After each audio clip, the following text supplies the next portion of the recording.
príncipe de papai, tudo bem, meus amores? Pra quem não me conhece, eu me chamo Magda, mas todo mundo me conhece como Meg Santos e hoje eu estou aqui nesse canal abençoado, a convite do Ministério Arca de Acácia, e pra mim é uma grande honra, um grande privilégio, mesmo que seja de uma forma online, conhecer mais um povo lindo que vai morar comigo lá no céu.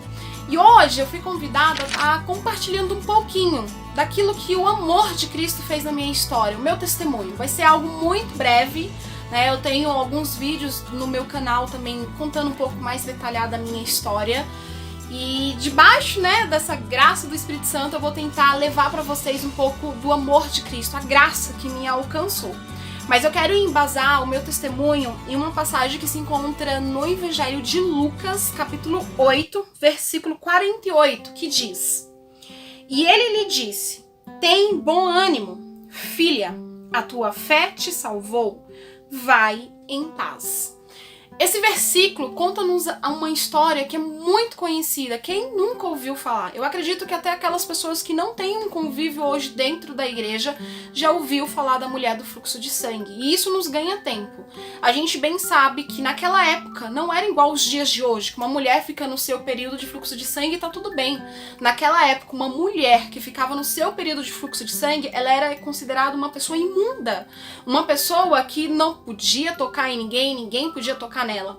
E a palavra nos fala que uma menina entrou no seu período de fluxo de sangue, mas não passou, diferente de uma pessoa com saúde normal, que dura um período de 3 a 7 dias. Ela simplesmente entrou e continuou e continuou. E ela foi afastada da sociedade, afastada dos seus familiares e levada para um lugar isolado, onde pessoas que tinham o mesmo nível dela de vida, pessoas que eram consideradas imundas, permaneciam. A palavra do Senhor nos conta que ela bateu em muitas e muitas portas, mas ela não teve socorro, ela não teve ajuda. E eu acredito que a única palavra que ela ouvia falar é: não tem mais jeito, não tem como, você vai morrer desta maneira. Só que a palavra nos diz que um dia ela ouviu falar de Cristo. E naquele ouvir falar de Cristo, ela pegou a sua última força e foi até o mestre tentar a sua cura. A palavra de papai diz que ela atravessou toda uma multidão e conseguiu tocar nas vestes, na orla de Jesus. Quando ela tocou secretamente, sem tentar chamar a atenção, a palavra nos fala que Jesus diz: opa, alguém me tocou. E os discípulos falam assim: mestre, você está no meio da multidão, muitos estão te oprimindo. Mas ele fala: foi um toque diferente, porque de mim saiu virtude. E é quando a passagem nos mostra, esse versículo qual a gente leu, quando ela, com muito temor, com muito medo, se apresenta até Jesus. E Jesus a recebe com essa forma maravilhosa: filha, a tua fé te salvou. Filha, vai em paz. Magda, mas por que você está falando isso tudo? Porque é impossível falar da minha história, do meu testemunho, talvez sem lembrar uma passagem bíblica que tem muito a ver, porque a gente acha que a Bíblia é algo antigo, mas na realidade a Bíblia é algo muito novo. Tudo que a gente vive hoje em dia a gente encontra na Bíblia. Então é impossível falar da minha história sem falar desse contato com Cristo, desse contato com a graça, com o amor, com esse contato com a paternidade, de antes de sermos órfãos e agora sermos chamados de filha e filha. Igual essa mulher que estava doente, estava em um período de fluxo de sangue, afastada de todo mundo e considerada uma pessoa imunda, a qual bateu em muitas portas e houve muito não, e talvez a sociedade dizia: não tem mais jeito para ela, assim estava a minha vida. Eu cresci em uma família humilde, uma família que me ama, até os dias de hoje, mas quando eu era criança, o diabo trabalhava muito na minha mente. Eu acreditava que eu não era amada, que eu era um estorno, que eu era um peso, que eu era algo ruim na vida da minha família. E no meio disso tudo, o diabo já tentou, não tem como eu contar tudo, gente, com detalhe, como eu falei no início do vídeo, mas tentando resumir, o diabo tentou me destruir desde a minha infância. Eu lembro que na minha infância, com 8 anos de idade, eu tentei a primeira tentativa de suicídio. Os meus pais nem imaginavam, eu abri o armário da minha mãe, bebi vários remédios, meu coração começou a acelerar, deitei na cama, me esqueci, acordei no meio da madrugada, minha mãe e meu pai vendo que eu estava passando mal, fui no médico, fiquei bem, mas sei que naquela época foi um livramento que o Senhor deu na minha vida, porque Ele tinha uma promessa. E com o decorrer do tempo, eu com cerca de 13 anos, acabei me envolvendo com uma pessoa muito mais velha do que eu, e eu saí de casa muito jovem, muito cedo, aos 14 anos de idade. Quando eu saí de casa muito cedo, eu acabei me envolvendo com muitas coisas, e quando eu menos percebi, eu estava presa no mundo da prostituição, estava presa no mundo das drogas, completamente perdida, viciada e sem ter expectativa nenhuma de vida. Talvez a sociedade olhava pra mim e dizia, olha uma imunda. Talvez a sociedade olhava pra mim e dizia, olha uma drogada, olha uma prostituta, olha uma garota de programa. Talvez a sociedade olhava pra mim e dizia, olha um lixo, não fique perto dela. Quantas vezes eu ouvi pessoas dizendo, não se aproxima dessa menina porque ela vai te levar pro mau caminho. Apesar de eu viver aonde eu morava, uma vida de máscara, onde muitas pessoas olhavam pra mim e via maquiada, e via sorrindo, e via brincando, e via feliz, as pessoas talvez acreditassem que minha vida estava tudo bem, dentro de mim tinha uma podridão, ou melhor dizendo, dentro de mim tinha morte. Mas quando eu estava no mundo abertamente, quando eu passava pelo caminho, eu sempre via pessoas olhando pra mim e apontando e dizendo, ali não tem mais jeito. Magda, mas você não tentou socorro? Você não tentou ajuda? Sim, tentei socorro, tentei ajuda, tentei bater na porta de muitas pessoas, mas infelizmente o não da vida eu ouvi. Talvez eu não tentei bater nas portas das pessoas corretas, porque quando a gente está no mundo, o que o diabo tenta nos fazer é nos cegar. O que o diabo tenta nos fazer é tirar o nosso discernimento e a gente não consegue compreender quem são pessoas que realmente nos amam, que querem o nosso bem, que a gente pode pedir ajuda, porque a palavra de Deus diz, maldito é o homem que confia no homem. Só que a palavra de papai diz também, andei em dois, porque se um cair, o outro ajuda a levantar. O que você está querendo dizer com isso, Magda? Que quando a gente está passando por um problema, seja conhecedor da palavra ou não, se a gente orar, se a gente buscar de Deus discernimento, o Senhor vai enviar as pessoas certas. Mas quando a gente está completamente entregue na mão de Satanás, como eu estava, eu fiquei completamente cega. Eu mesmo não acreditava que a minha vida podia mudar. Eu mesmo não acreditava que eu poderia ter dias melhores, que eu poderia viver uma nova história. Para mim era apenas um não das portas se fechando que tinha. Para mim a minha única expectativa era esperar que a morte me encontrasse. Até porque eu já tinha tentado diversas vezes morrer, mas nenhuma vez eu tinha conseguido alcançar a morte, porque Cristo já tinha programado que Ele me alcançaria. Talvez você está assistindo esse vídeo, tem alguma área da sua vida que você fala, não tem mais jeito, não tem como.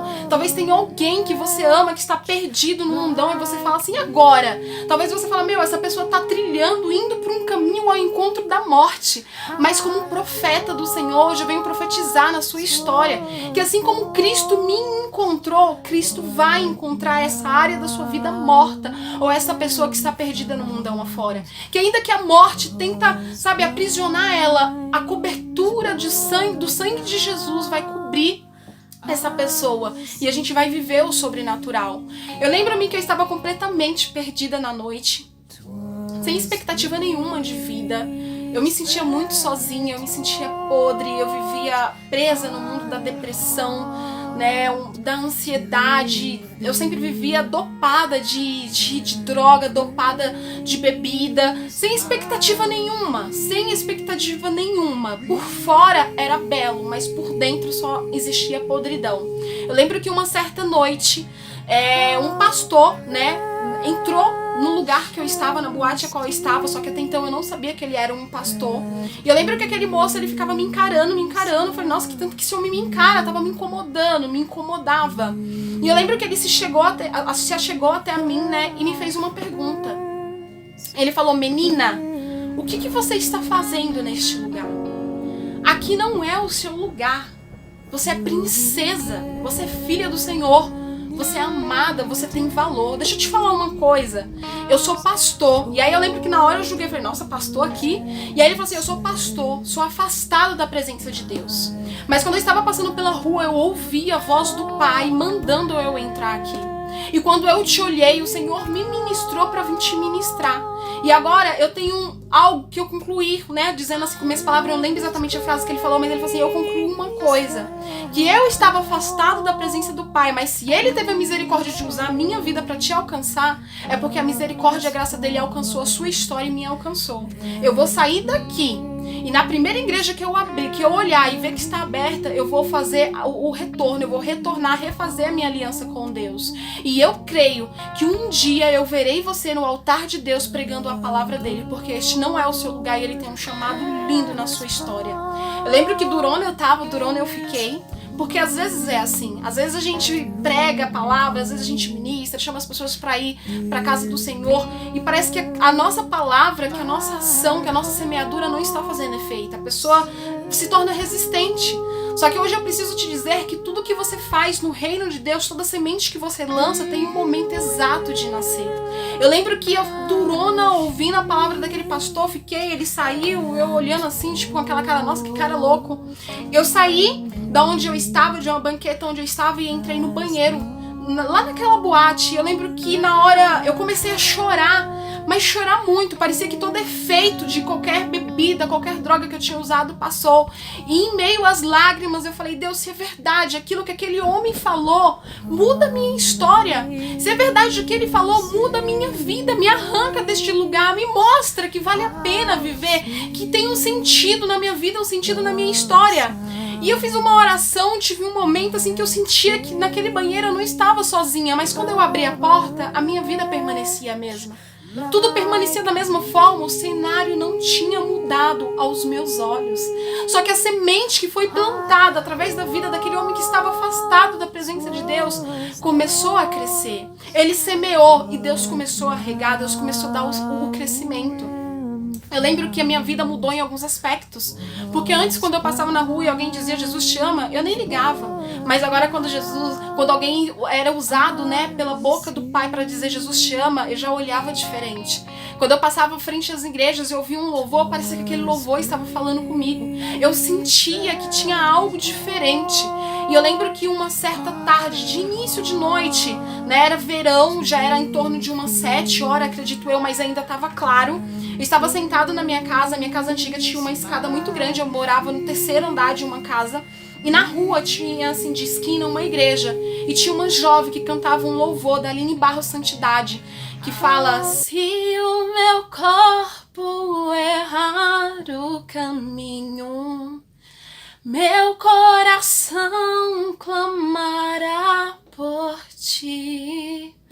Abraça-me com tua misericórdia, vem me envolver, tua face quero ver. E eu lembro que naquela hora eu dei um grito, mas foi um grito que saiu da minha alma. Eu falei: Deus, me abraça com tua misericórdia, me muda, ainda que meu corpo esteja errando, que a tua santidade não me abandone, que o teu amor não me deixe, que você possa transformar a minha vida, que você possa me usar nas tuas mãos. Se aquilo que aquele homem falou é verdade, por favor, me alcança agora. E naquele momento eu senti o Espírito Santo me abraçando.